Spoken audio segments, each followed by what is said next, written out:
Hey, NAI football fans, this is Cory with another edition of the NAI F-Ball podcast powered by AdCraft USA, your custom apparel, merch, and uniform experts. That's right, our friends at AdCraft USA have stepped up their game to become the presenting sponsors of our podcast and live show. These guys are NAI fans and family who are experts in the apparel and merchandise world. AdCraft allows you to take the hassle out of ordering. Let their knowledgeable design and customer service staff handle everything from hosting the store online, shipping, and helping your customers if they have questions so you can get back to the game. Find them online at adcraftusa.com and adcraftwebstores.com. Hey, NAI football fans, Cory Thorpe here for another edition of the NAI F-Ball podcast. You heard it just before. We are powered by AdCraft USA, the experts in all things, whether it be great gear, whether it be uniforms, whether it be web stores like you're about to see us drop. They're the people you want to go to. But today we have Mike Nesbitt here from Ottawa of Arizona. Coach, welcome to the NAIF Ball podcast. Hey, thanks for having me. I really appreciate it. Hey, it's our pleasure. I always say it. It's probably folks are probably sick of hearing me talk about it, but I always say it's a pleasure. We got it's a special pleasure to get to talk to any coach, to get to take some time out of their day and chat with us. It's something that I try not to overlook, and we appreciate your time. So let's talk the Ottawa Spirit here. You have a year in 2020 where you don't take the division. You come back in 2021, you win the division back, take it back from your in-state rivals in Arizona Christian. Talk to me about getting back to where you need to be winning those conference championships. Well, it's funny because we laughed yesterday as a staff. We had a big recruiting weekend, and we were joking around because Championship Sunday. 2 years ago, we blamed Championship Sunday on us losing the conference championship because this was the weekend that we were getting ready for the spring season, and we ended up majority of the whole coaching staff ended up getting COVID, and so we were all shut down for 14 days, which only gave us about 8 days, to get ready to start a season, and we look back at that, but that was that first game of that spring season, and we look at as a staff and a group of players as that last 10 minutes and 20-some seconds of that game where we didn't play very well, and we ended up, giving up a 21-point lead to those guys from Glendale, and it kind of, I think it rejuvenated our team a little bit because even our first season when we first played, we were 7-4 that first year coming out of the gate, and I can remember walking back into the team that January and saying, we're 7-4, and that's great. It was our first year, but do you guys really think maybe we underachieved? Right? We lost 4 of those games. 3 of the 4 we lost on the last play of the game. Either a field goal, we didn't convert to score a touchdown, or kick a field goal. And I said, if you really think about it, right, we could have been a 9-2 football team, and maybe we should have been a 9-2 football team that first year. And all those, we kind of joke around, but we've talked about being successful since day one, even before we even started practicing with a group of guys that we didn't even know. And so we say that, right? And then we come back after that spring season, and we're like, well, maybe it should have been back-to-back conference championships, right? Maybe it should be 2 for 2. So what did we do, right? What did we do wrong as coaches? What did we do wrong as players? Where are we at? Who are we? Maybe we dropped the ball and missed a step. And so we use that all summer, all spring, all fall camp, and hopefully, right, we can keep building on it. And we even talk about, we go all the way back to our first real road trip, our first season when we played Sagu. We went to Southwest Assemblies in Waxahachie, and it was kind of cold and rainy, and he had a really good team. Ryan and those guys had a really good team down there, great quarterback, and they got after us, and we were emotionally and physically tested. And we didn't handle it really good, and we kind of were infighting with each other, and it wasn't a good team deal. And so you look at those two moments, right? The 10 minutes against the guys from Glendale and then that trip to Dallas. Those are good moments to get us back on track to what we were in 21 to play really good football and complementary football. Because I thought at the end of the spring season, those last 4 games, we were playing as good a football in the country as anybody. I mean, in all 3 phases, we were playing good on defense, good on special teams. Offense was taking, chances and getting turnovers and big plays and stuff like that. We were complementing each other. And I think that built us to being able to get back on track, and knowing that, hey, look, we're a good football team. We've got some good players and some good coaches, and we've got a lot of advantages at Ottawa. And so let's not take it for granted by, maybe looking around and going, God, we got a new weight room, we got new locker rooms. Let's not lose that blue collar mentality of let's just show up and work hard every day. And I think that I know it, that last 10 minutes in 23 seconds against those guys from Glendale brought us back to a reality of who we really need to be. Yeah, you talk about the past and kind of, this is your 5th year as a program, and so I look up and down your roster, and I look up and down the Sooner all conference rankings and standings and honors there, and I see so many of your players, but a lot of them have that SR by their name, and it really got me to thinking. We talk about getting a program off the ground in year 1 and year 2, really setting that tone and being that foundation for your program. But talk about year 5 a little bit, years 4 and 5 there, and moving into kind of your second generation players and really starting to get the flywheel of culture going. Yeah, part of it, one is even from the first team we had, I thought we did a really good job of recruiting the right transfers. We knew we were going to need some transfers, from Division II, Division I places coming back, and to get your talent level going the right way, and you kind of look at it, but you got to be careful, right? You don't want to have too many transfers. One, because they're only going to be there for maybe 6 months, and they're going to leave at Christmas break, right? So you can't develop a culture or anything like that. And then you got to have the guys that know they got to come in and lead. Well, we put that mix of those 8 to 12 guys, right, with a bunch of good high school football players and guys that wanted to be 4-year guys, which is what you saw, right, in this season. We had a lot of guys coming through the team that were 4 and 5-year guys that could still remember not having a locker room, having to shower at a swimming pool across the street from a park that we practiced at, right? And having to have the towels delivered every day to the pool. And then right, you look back, right?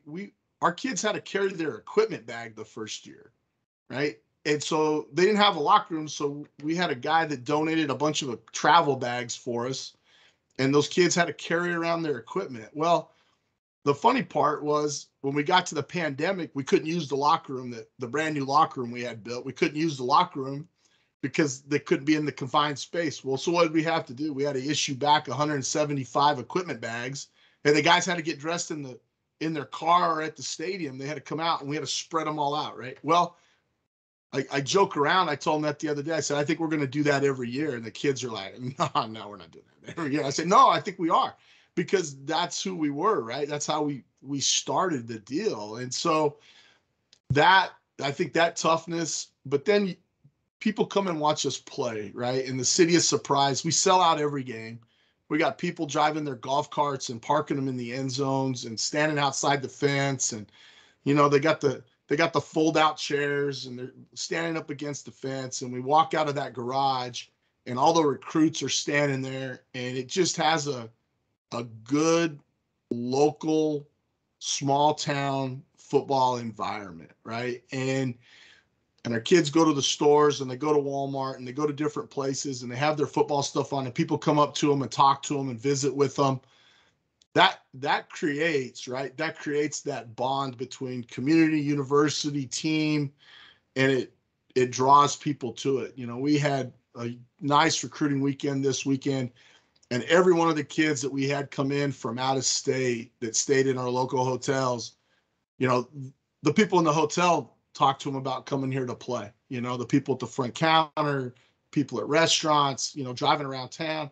And so I think that creates the buzz to keep the talent level of people wanting to come and play in an environment, right, where they see guys like Shamar, right, Austin Bond, Austin McCullough that can be 3-4-time All-Americans. And so, that they want name recognition, right? But they also want to be in a place that's enjoyable to be around the other people. And I think that's helped us the next 4 or 5 years, right, where we're at now going into year 5 and 6 is kids want to be someplace where it's important, right? And we, right, wrong, or indifferent, right? When we first started this deal, it's funny, but old Dr. Eichner, the first thing he built and put on campus here was a football field.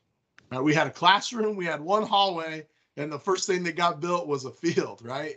Now the soccer coaches will say it's a soccer field, right? But I always look at it like, well, if you don't think football is important at Ottawa University of Arizona, the first thing that was put in was a football field, right? Well, okay, so you better have some understanding, when you come here. And we talked about that as a team's Friday afternoon when we finished weights, and I told the kids, I said, you need to watch Championship Sunday.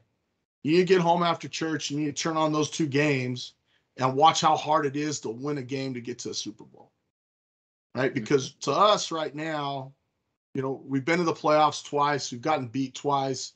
Well, now you're at the point, right? Okay, you're good enough to get there. You're good enough to win the conference championship. Now, how do you get to the semis and the quarters? How do you get to play Grandview and Morningside? How do you get to those guys that they have to come here in December, November? How do you get a home playoff game, right? Because that's really your next step, right? And so then we have a bunch of new contestants in the room that have joined our team at Christmas break, and they're looking at us like, this is January, the last week in January, and we're talking about how important it is to work for a conference championship and what you got to do every day to get there.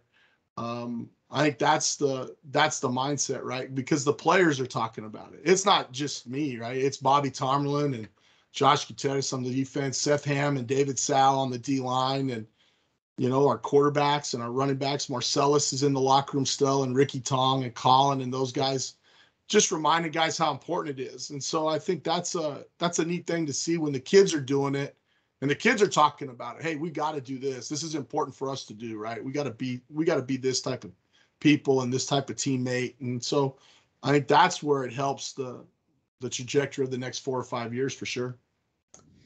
So let's talk about last season. You really do get off to a fast start. You beat Sagu, you beat Texas Wesleyan, who is coming around. You beat newcomer Louisiana now Christian, and you beat the guys from Glendale there in Arizona Christian. I love not calling them by their name. That's great fun. And you get down and you lose a barn burner there to Langston at the end of the season. There on your home field, before completing your season with a couple of wins. But talk to me about the last season, especially that loss against Langston, and how y'all got everybody kind of back going in the right direction and really focused on what the next goal was. Well, the guys out at Langston, Quentin and those guys there, they've got some talent. They've got some really good players. We've always played each other really well. I mean, you go back to our first year, right? The first game we ever played against Langston, we're down 21-0 in the first 5 minutes. And we have to storm back to tie it. Then he goes up by 14. We tie it. Then we go up by 14, and he comes back, and they beat us on the last play of the game the first year. And so every season that we've played them, every game has been tough, physical. Our players know his guys know us, the coaching staff. He's got some guys on his staff that their families actually live 2 or 3 blocks from our campus. So there's a correlate, right? We know each other, right? We recruit a lot of the same kids from across the country. And so that's not only a recruiting, but a game, right? And so we always knew, right? And then there was some stuff going on with his team and with Quentin and their staff personally, and some stuff off the field that I think his players showed up that night, because a lot of people don't know, Quentin didn't coach that night.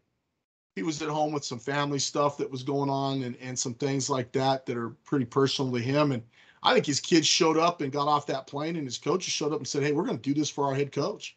And they were, extra motivated and right. And they knew, right, they're playing for a conference championship at that point too, in a playoff berth. And so I think that's the struggle, right? And then for us, just as a team, right, we knew one, right, that they were, as Langston, they were hitting the meat of their schedule, right? They had played the first half, but they were going to start hitting Arizona Christian. They were going to start hitting Sagu. They were going to play where we played the meat of the schedule early in the year and had to get through it. And Langston was the last test of that stretch, right? Of the 4 or 5 upper top teams in the league. And so, that was our deal was, hey, look, okay, this is where we're at. One, they're ranked. We're still ranked. Don't throw everything out the window right now and just tank the season with a couple weeks to play. We had a bye week too, right? That could get us healthy, but more than physical health, you got to get some mental health right sometimes too, right? You put a lot of energy into that game. We had a bye week going into Langston, play it, lose, by 3 and have opportunities to win it, right? We turn over the ball with 14 minutes to go in the fourth quarter. That was a crazy play, not very good on the quarterback, not very good on the wide receiver play. And we lose it, but we're still in it with the chance, right? With the chance to get it. And so you go through all those struggles and then you come back and you're going, okay. And then we catch a break, right? We catch a break and Louisiana Christian comes through for us. But they're a good team, right? And so you watch Louisiana Christian all year and you don't realize how many players they had hurt the first 4 weeks of the season. Now, he lost a lot of talent the first 4 weeks of the season, really the first 3 games, and probably could have gotten Sagu on the road at home, and beat Southwest Assemblies there in Louisiana in Pineville. And so you start watching it, you're going, okay, well, if you're not aware, which coaches are aware, right? They're aware player A's healthy, he's back. But those kids in the locker room, sometimes they just look at the record, they look at scores, and hey, we're going to roll out there and we're just going to go get these guys, right? OUAZ beat them by X amount. These guys beat them. Well, then all of a sudden you get into a dogfight on the road and you're going, oh, baby, and it's a one-possession game, which we've all been in those. You don't want to be in that. And so ours was, hey, and then so when that happened for us, then you could see the next week there was a little life in the room. And then the funny part for that game was when we went to Wayland Baptist and we were in Plainview. We actually had won the game. We were done, and we were standing on the field and found out that Arizona Christian had one possession and an opportunity to win the game. And so we kind of just paused a little bit and said, all right, let's send some really good thoughts to those guys from Glendale right now. Send some thoughts over there and say, all right, can you guys come through? And we walked off the field and we were sitting in the locker room and all the coaches, we were outside and we had the game on the phones and we were listening to the play-by-play, and all of a sudden our locker room just erupted and went crazy. And I looked at all the coaches like, we're behind. We're about 5 seconds behind. The kids already know we won. And so everybody's going crazy and we're celebrating in the locker room. But it goes back to, right, it goes back to a group of guys on our team that have gone through that bad, right? That 7-4 season where maybe we should be 9-2 and not playing good against Sagu and having to learn that moment. And then, getting beat by the guys from Glendale when we thought we had a really good team in the spring, right? And so you gotta have those moments to kind of solidify and make your team hard and tough and then go, well, look, if we don't go to the playoffs and we don't win the conference championship, we had every opportunity to. Right, we had the game. We had 4 quarters to play against Langston, just like everybody else, and we didn't do it. So you got to be mature at that point, and then we catch a break and have some faith and some good luck, right? And so that I think that was the it's just a good group of guys, right? Good character in your locker room, a good team. We always joke around. We call it having a bunch of the right guys, the right dudes, good dudes in your locker room, and and if you have a good group of guys that are mature enough to go, well, we had the opportunity and we just didn't do it. Well, let's take care of the 8 quarters we do have left and then see what happens, right? Because those other guys that are playing have to take care of their quarters too, right? They got to win the game. And so I think that was a big part of it, just staying focused on the job. I want to talk about. I don't think I've ever mentioned this to you and gotten your thoughts on it. You know, we all know Ottawa of Arizona runs an air raid. We all know it. We've all heard it. But by George, for a daggum college that runs the air raid, you sure got some all-conference running backs and some all-conference O linemen. Talk about your very grounded air raid attack. Well, that's always been kind of a miss. I don't know, like a lie about the air raid, right? Everybody always wants to talk about the quarterbacks and the receivers and those guys. But if you go back through the really good football teams that the air raids had over the years, even back to when Coach Mummy and those guys were at Kentucky, right? I mean, you go back when they beat LSU and those guys, they had a really good running back, playing for them that was Kentucky Player of the Year, high school Player of the Year, running back of the year, playing for them, when they had Couch and those guys. And so the offense works if you have a good quarterback. And, right, that's true. But you've got to have a running back. You got to have a running back, and you got to have an O-lineman, set of O-linemen that can make those defensive guys play honest. They got to add 6 guys to the box. They got to control the up front, because then that helps you in the back end. If you're not playing complementary football that way and still build your team from the inside out, it's watch Kansas City today. Right? They've got a great tight end. They've got 2 really good slot wide receivers, and they've got 2 really good running backs coming out of the backfield. And it balances up the defense, right? Because you still got to say, all right, we got to honor everybody. We got to honor the whole width of the field, and we got to honor the inside part. And so we always wanted to be that way, and we've been that way really my whole coaching career, all the way back to Blinn College, when we had James Johnson and Bernard Scott on the national championship team. There was a stretch there. We had probably maybe 6 of the best running backs in the whole state of Texas at any level on our team. And so, you got to be able to let that quarterback know that he's got a guy behind him that he can hand the ball off to, one, right, when the weather's bad, when things aren't going good.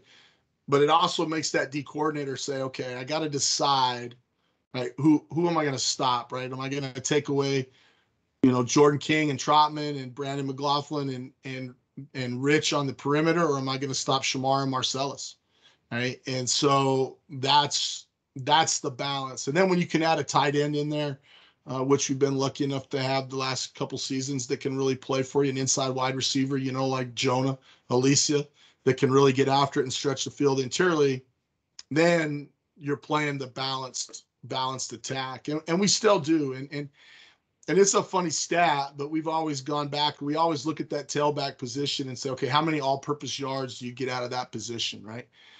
Well, you got a guy like Shamar that's almost 220-some yards all-purpose a game for kickoff returns, punt returns, right? And then out of the backfield, you put all those together. Well, now all of a sudden, you're doing some good stuff, because you got to look at that F position. If he's going to be your kick returner and punt returner, how many yards are you getting out of that guy a game, right? And we treat those 2 plays as offensive possessions. We treat punt return as an offensive possession, and we treat kickoff return as an offensive possession. And so then you put Shamar and Marcellus in the backfield, and you combine those numbers, you're doing a good job. And then let's be real honest too, right? We've had a great offensive line the last 3 years, right? We've had guys that have played together 3-time. I think we've had the All-American center the last 3 years with Tristan Shehorn, right? Tristan Shehorn was an original recruit we had in the program the whole time, and then he graduates after a fantastic all-conference, All-American career. And what do? We pick up the Remington Award winner at center, right? So let's not, go, okay, and then you got Nomar Laurel there that's a starting left guard that is one of the most powerful guys, and then your 2 tackles are all conference players since they were freshmen. So, right, we're putting the right pieces of the puzzle, but I think that's where some guys get lost in the air raid and go, well, they're just going to throw. Well, there's probably only one of us, and that's the guy at Mississippi State still that defies the odds of running the football. But all the rest of us have said as we've grown, like you still got to be physical up front and run the ball. So, we don't hide that fact, but you better have a great tailback if you're going to be a really good air raid team. If you're going to be a conference championship air raid team, you better have a good running back and a good center for sure. I'm not sure if Mississippi State picked up Mike Leach more for the coaching acumen or just for the memes. He sells tickets. Dude, does he ever? His interviews are like next level. They're insane. That man, I'm not sure he is walking the same planet that we are. No, he's probably the only one that can get away with some of those interviews. I don't know if a lot of us in the coaching world could do the same thing. And I've been around him a long time, since about 1998, 99. And I don't know if you can get away with the stuff that he does. There's not a lot of presidents and ADs that are going to tolerate that with Mike Nesbitt. I can tell you that. That dude's incredible.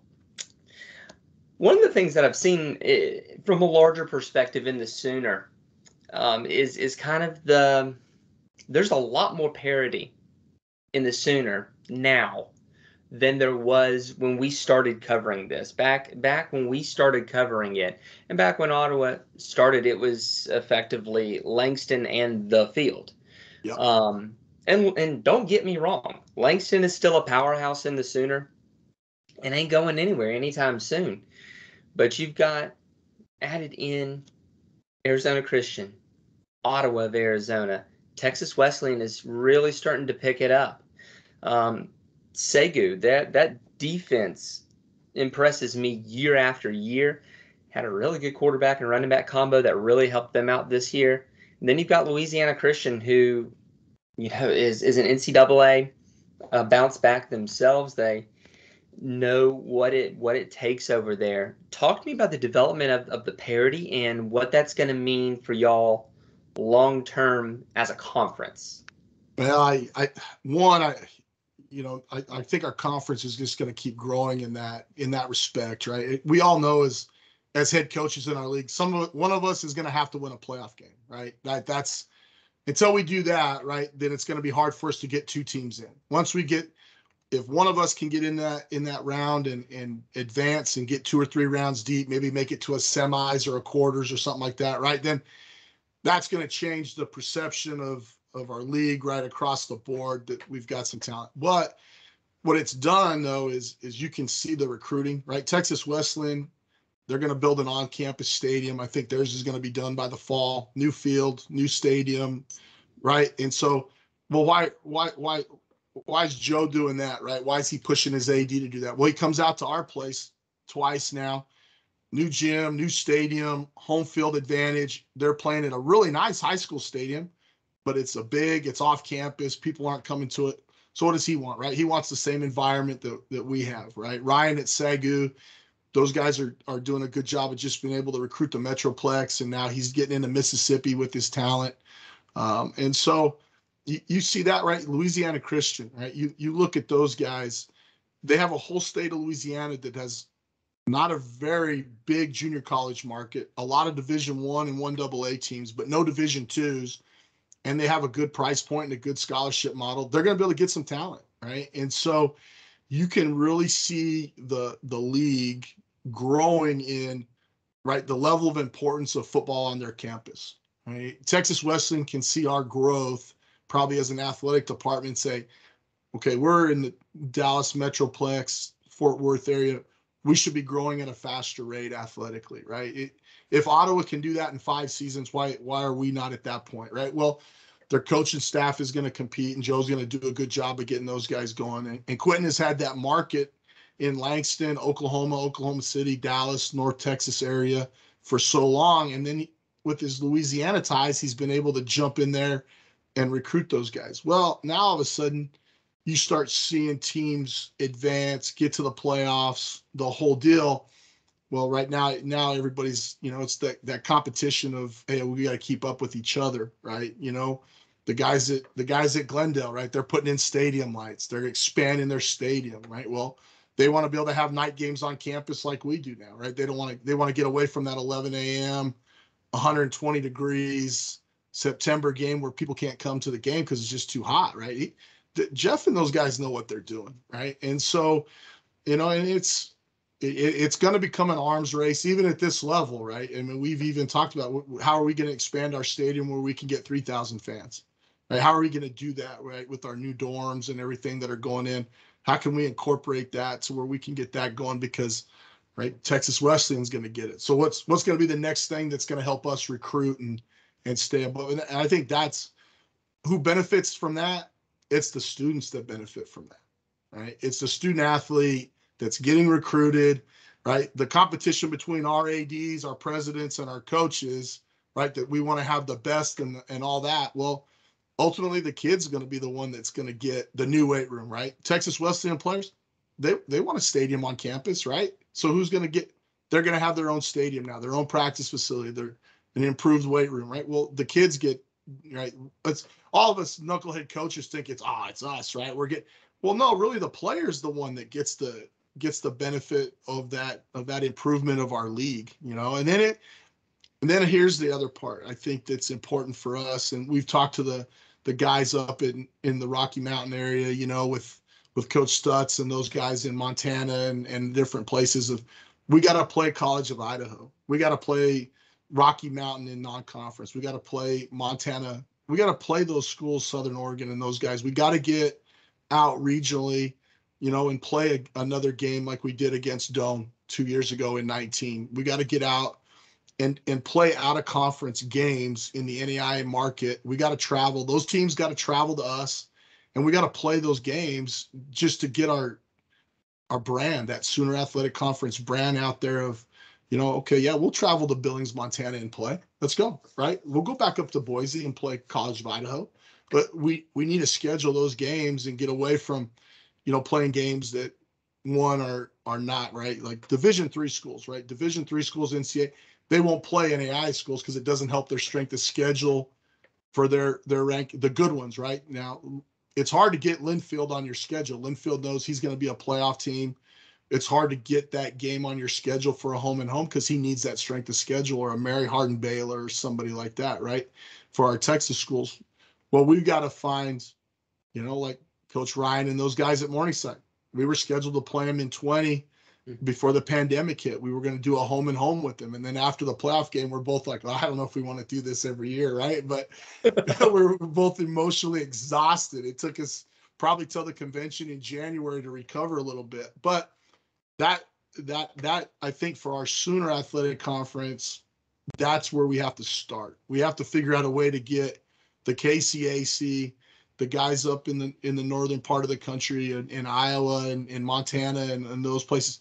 All right, we're gonna go interconference battles, right? Our teams are gonna play your teams, and we're gonna show that our league can compete across the country. I think once we start doing that, as a commissioner and as an athletic departments across the board of the Sooner, that'll change. That once we start playing Kansas Wesleyan, right, like Langston and Texas Wesleyan, those guys have been doing, and we're winning those games, well, all of a sudden, right, okay, well, that's two playoff teams from both different conferences that are pretty good, right? It'll help our strength of schedule.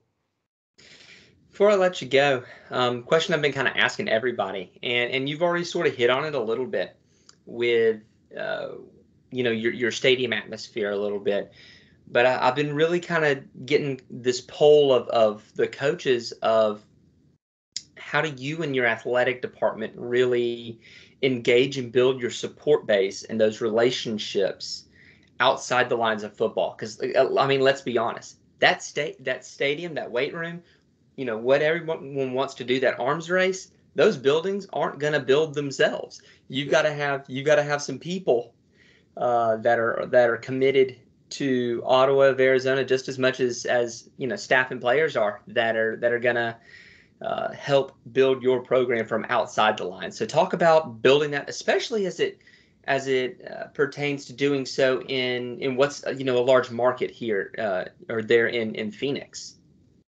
Well, that's a tough one, right? Because we are an NFL city, right? I mean, you got to realize, right? You've got the NBA, you got NHL, you got the NFL, right? They're all three of those teams, right?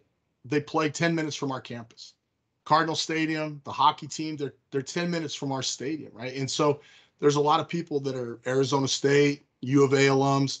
I thought we did a really good job initially of attacking that. We got after a part of our community, right, which is the snowbirders, right, that come from the Midwest, and they move out here in October, September, and their teams might be Michigan, Michigan State, right, Ohio State. Well, they're not driving down to Tempe at night. They're not going to go be a season ticket holder for the Sun Devils. They don't have a connection. Well, they have a connection to our kids because they see our kids on a daily basis in the community, right? They see OUAZ football. They see our basketball kids. They see it, right? Well, they're 10 minutes. They're 5 minutes. Some of them are walking across the street from their neighborhood to come to our games. Well, that was our draw initially, right? Is we could get that 55-year older retired community. We could get those guys out. And then our next one was, attack that 40 and younger, that first generation family, right? That have a bunch of elementary school kids and, that have can't go pay $60 to go park, right, at a stadium, and $40 for a ticket. And then all of a sudden you look up and it's an $800 a night deal to take your kids to a football game. Well, they can come across the street to Ottawa and they can eat and have a hot dog and a Coke and the whole deal. And it's less than a movie. And they get to watch some really good kids play some good football, right? That was our initial, but the big thing for us was get our kids out in the public, get them involved with the city, get them involved with City Hall, get them involved with the fire department and different groups, right? St. Mary's Food Bank, Veteran Affairs groups, get them out where our kids became people, right? They're not an NFL guy, right? They're not Kyler Murray and that. They're just good kids, right? So you get those guys out and, and then that helped us with some of that. And then the corny one that we do that everybody gives us a hard time about, right, is when we win a big game and we do Big Win Mondays, right? And we hand out donuts to all the kids, right? I mean, we started that a few years back at another school and it was good. And then, but at a place like this where everybody knows everybody, you got 900 and some kids on campus and another 200 faculty and staff members. So under 1,000 guys, right? So, and people on our campus. So we win a game on Saturday. Every Monday morning at about 8 o'clock, they know Coach Nesbitt's going to go rolling through the halls with 16, 18, 20 dozen donuts, right, from our local donut shop right across. And they're hot glazed donuts and everybody. So now we got professors, right, that have their milk sitting on their desks ready to get a donut, right, and our administration and the president and chancellor. Well, then all of a sudden, right, the kids are coming out to the games. They're being part of it, because we're telling them, hey, thanks for coming to our game. Here's a donut, right? You cheered for us on Saturday night. Thanks. We've got another game coming up next week. And everybody starts looking for a donut, right? Well, then here's the deal, which is what you want, right? You don't win on Saturday. You get beat by Langston, right? 2 weeks without a donut's a long time. Boy, everybody's got a little sour taste in their mouth and they're chomping at the bit to getting the next win, right? And so what does it do, right? A donut creates thought about your football team and your program and gets people talking about it when you walk in and out of their classrooms. And it's corny, right? But it's college football. College football's corny, right? It is, right? I mean, it's what it all is. It's tailgating and it's a turkey leg and a barbecue and, painting your face and getting a paw sticker on your face or whatever it is, right? Our kids standing in the rafters, right? We call our student section the rafters. Well, it's the stairwell of the 4-story dorm that overlooks the visitor section, right? The kids move out their furniture and they sit out there on the edge and they yell and they scream and they make noise and they heckle the visiting team standing on the sideline that's right underneath them. And, right, that's college football, right? And so we named them the rafters and we give them stuff and put little trinkets underneath their dorm room and post signs that which floor is going to be the loudest. And right, well, that's college football, right? So you name a group of people, right? The Cameron Crazies weren't the Cameron Crazies until somebody named them the Cameron Crazies, right? I mean, somebody had to get it started. And so, we do some fun things like that to get people involved, but it really comes back to having the right people, right? The right kids in your locker room, the right coaches on your staff, that when they're out in the public and they're at the gym or the local grocery store or whatever it is, there's a sense of community between the team, the coaches, because then it becomes one. It becomes one with the city of Surprise. And I really think our football program and our athletic department has done a good job of making our team the city of Surprise's football program. And I think if we can keep doing that and keep some of our corny stuff going and keep the donut guy employed and keep his business moving every Monday, we got a shot.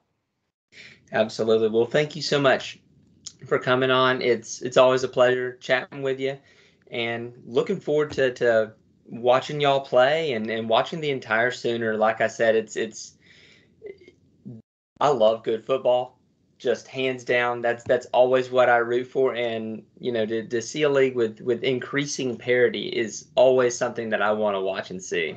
Yeah, it really is. It's good for everybody. It is. I appreciate everything you guys do. Thanks for supporting us.